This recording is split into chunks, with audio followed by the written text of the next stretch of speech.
Hi everyone. Thank you for coming back to my channel. I'm going to do a project today that entails hanging corrugated metal gutters onto my she shed back here. I'm going to get on the ladder, do a little bit of bending. Hopefully it works out. I've never done this before. I'm going to time lapse this so you can watch the progress. Hopefully everything goes well. I'm going to warn you now, I wear Crocs when I work around the house, so don't hate. I am not regulated by OSHA here, so yes, I know I should be safer, but it is what it is. I do lots of things, whether they're safe or not, and so far so good. Um, anyway, enjoy this video, and if you have any questions or comments, definitely put them in the bottom. And I appreciate you coming back. Thanks. So I want to give you the gist of what I'm doing here. I'm just screwing into the old wood that was already here from my she shed, and I'm taking this galvanized metal and attaching it and just making sure it has some fall from the beginning, and then I'm just wire tying it to the existing roof, and I think it's gonna work. I'll let you know once I get the hose hooked up and get the rest of the run. I at least need to get it one more section up so it gets past the shed, but I think you can kind of see where I'm going with this and see all of these. It's all the roof. I don't know if they're joists or what they're called. Remember, I am not a professional, but if this keeps the water from hitting my patio over here, because what happens is we've had to put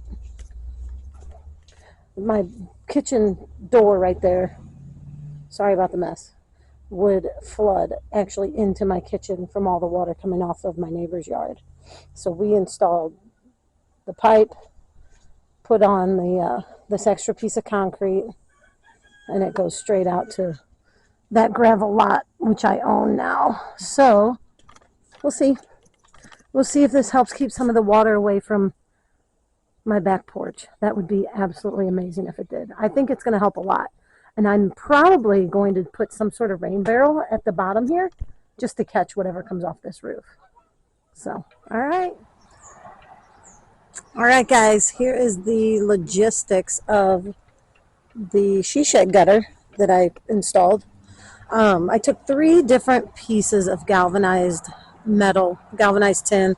It's pretty flimsy, very bendable, and a couple of them were cut to fit. I had to cut the last one because it was too long, and all I did was I screwed it to the existing framework for the roof of the she shed, which is, I'm guessing, 100 years old. My house was built in 1886, I believe. Who knows how old this shed is? It's just a cinder block shed.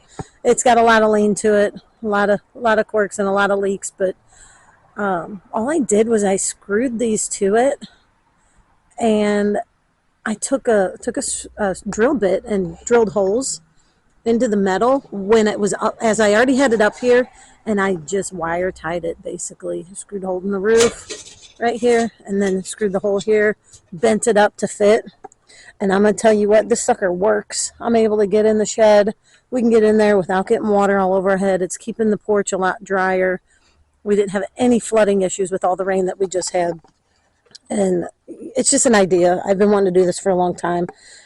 I know it kills Nick because he's a carpenter. He's a millwright. Everything in his mind is done to perfection, to a point, because that's what he does for a living, and he has to have it perfect. And then I know he looks at this and he just wants to die, but I appreciate him and his ability to look past my inabilities, and I got to finish this, and then he helped me out. There's a seam down there at the bottom, down at the connection of the first and the second piece, and I don't know if I can get there from here.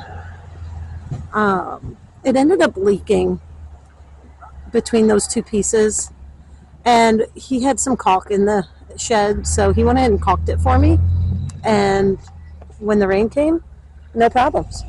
So now this end is what has to come to fruition of how I'm going to do this with a rain barrel of some sort because it caused a lot of water issues down below it, over in my little garden area where those pallets are. I wouldn't have been able to use it today. It was soaking wet, so I'm gonna come up with something for that. But otherwise, that's it. It works. I'll show you these connections as we walk down. So there's the one. That one was tight. That one, I overlapped them enough, I guess. I didn't have any problems with. This is the one we had to put some caulk in there, and then he ended up screwing them with some self-tappers because they needed a little bit more assistance. But you can see I wire tied them. Nothing's fancy, nothing special. And then we're just going to put a cap on this end here, right there, so that way it doesn't get so much that it comes out this way. But even if it does, we have our drainage hole. So anyway, yeah, that's it. So there you go. That's the logistics of the SHESHED gutter system. Let me set you down and turn you guys around here. Thank you all for participating in this video, and hopefully this gives you guys, sparks some ideas in your own head that might be something that can help you out. Every situation is different. Everyone's creativity is different. I was never able to find what I was looking for on Pinterest or any of those websites, so I just kind of made it my own and ran with it, and so far so good. I love that it works, and I'm happy with the way it looks. Nothing fancy here. Like I said, this shed's probably 100 years old, and there's no way a professionally installed gutter system is going to A, look right, or B, work, because the shed is constantly shifting. So yeah, this works for me for now, and it keeps us dry and keeps the patio dry, and I'm happy with it. Hopefully this sparks some ideas for you. Thank you guys for being a part of my projects, and if you like what you see, go ahead and subscribe to my channel, and thanks for being a part of Gardenish. All right, everyone be safe. Thank you.